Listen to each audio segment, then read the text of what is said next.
I'm Robbie Couch, and this is Views from the Couch.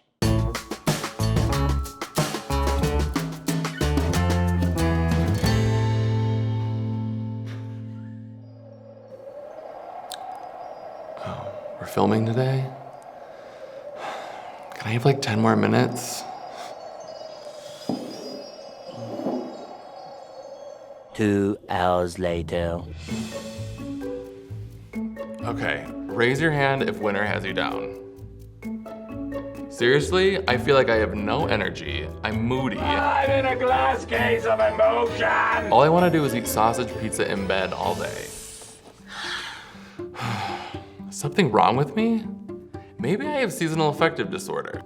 That might be what Norman Rosenthal would tell me. We described a new condition, seasonal affective disorder. Rosenthal is a researcher and psychiatrist who originally described seasonal affective disorder, or SAD for short, back in 1984. He studied a group in Maryland and found that symptoms associated with depression ticked upward for some people during the late fall and winter months, when the days were shorter. Other studies and researchers have backed up Rosenthal's findings in the years since, drawing a correlation between sunlight level and seasonal depression. So no, it's not just in your head. I mean, it's technically in your head, but...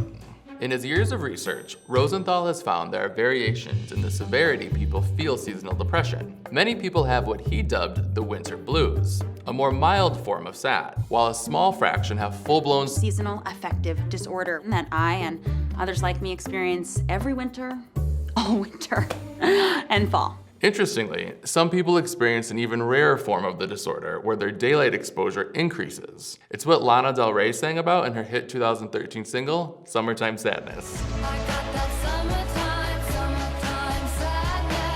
That's not what that song is about. Really?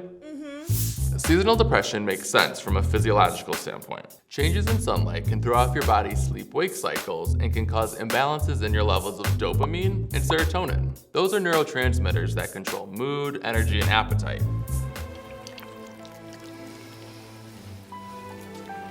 Here's where it gets a little tricky though, because SAD usually isn't something a person either has or doesn't have. It's not that clear cut. I mean, it might not be just such a simple, Other factors can play a role in compounding or alleviating a person's seasonal depression, notably stress, genes, and latitude. Because, as we all remember from elementary school, I don't remember this from elementary school. The closer you are to the equator, the more sunlight you receive during winter. I just don't think there's any science to support that, buddy. There's some very basic science out there supporting that, trust So me. all of these factors play a role in if and how much seasonal depression affects you.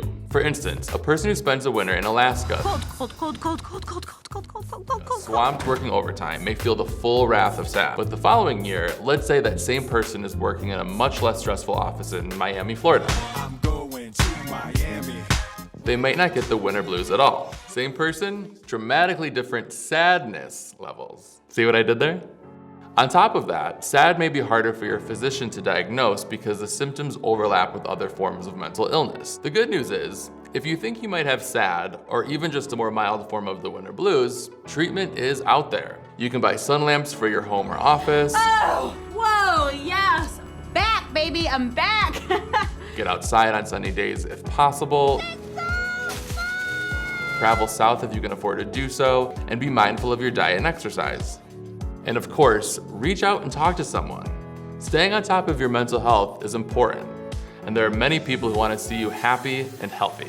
As Rosenthal said, whatever your degree to which you are affected, there are lots of things you can do about it. You don't have to suffer. Okay, I'm gonna go put on real adult clothes and start my day. But let me know in the comments if y'all have any other tips on beating the winter blues. Thanks for watching. Have a good one.